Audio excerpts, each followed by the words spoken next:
I'd like to share with you a quick story from a conversation with a outstanding woman that covered a topic that I get a lot. And I know that this message that I share with her will be a blessing and a help to you. She is 31 years old. She's in a relationship. She's in the third year of the relationship. She indicated that the first 2 years of the relationship were amazing. The last year has been a steady flow of issues. I said, what do you mean by that? She said, well, the problems started off small in the last year and they have just, widened and widened over time and become greater and greater.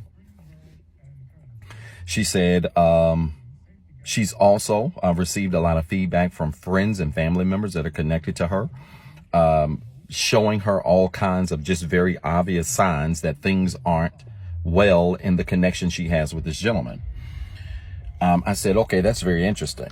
I said, so then what is going to be your response? She said, I don't know. She said, I'll be honest with you. I don't know if I should stay or if I should go. What do you recommend, Doc? I said, my recommendation is simple. Either stay on the ship and die or jump off and live.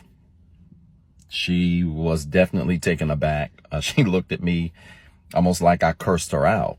And I said, what's wrong? Did I offend you? She said, I don't know if offended is the word. I just don't understand why it has to be that as the only options. I said, okay, good. Let's walk through an example. I said, have you ever seen the movie Titanic? She started smiling. I said, no. Have you ever seen the movie Titanic? She said, of course. And she said, I know where you're going. I said, let's walk through it. If you watch that movie, you would notice that in that movie, everything started off great, right? Great. I don't know where they were going. I'm not a history buff, but I know everything started off great on the ship. And slowly but surely, there was a trickle of problems that started with the captains who noticed things. And then those problems began to spread among the boat and the people on the boat. And it became such a rapid spread that people started to make decisions. I said to her that in a bad connection with anyone, or maybe even in what you think is a good connection, the most exciting and perhaps dangerous position at the same time is when your feelings have the same address as your reality. She said, what do you mean? I said, I want to say this again. When your feelings and your reality share the same address or the same space, it can be one of the most exciting and one of the most dangerous positions to be in at the same time. It can be exciting because you can be in a situation that when it's great and everything is going well, it feels really well and everything is wonderful. But you can also be in that same situation where, because you've had history where things have been great, when things are bad, because your feelings reside in the same space as your reality, you will not be able to comprehend the danger that you're in. She said, wow. I said, yeah. So let's take it a step further. In this movie, there were two types of people. If you just fast forward to the end, the ship is starting to cave under the water. Everybody's clearly aware of what's going on. There are two types of people. Person number one is the person who, like the musicians, continue to play their instruments and say, we're going to ride this out and just hope for the best. We all know how the story ended for them. She said, right.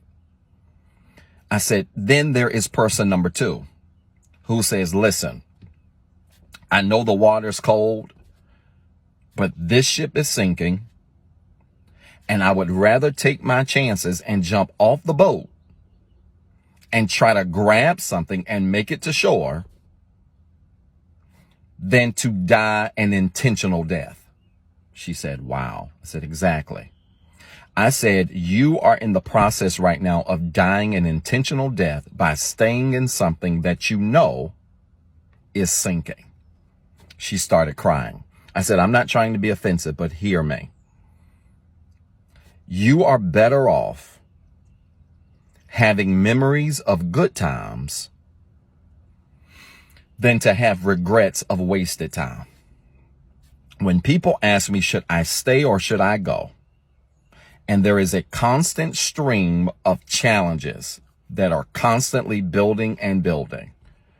You have friends and family members who are telling you the ship is sinking. But because your feelings and your reality have the same address, you can't see it.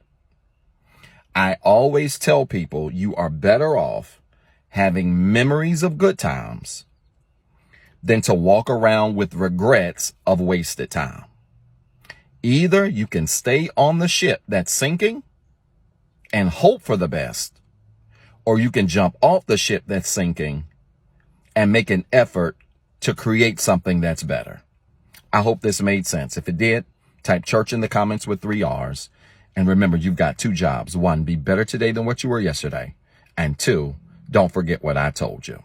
What's up, everybody? This is Dr. Zeb. Listen, I've been dying to make this announcement for a very long time now, and I'm pleased to say that Inspire Nation has officially launched. Yes, we finally got a Facebook and YouTube community group where we're going to have exclusive content, exclusive shorts, exclusive discussion prompts, where we're going to engage with other people literally around the world who are on the same healing journey that we're on. I need you to go find these pages right now on Facebook and YouTube.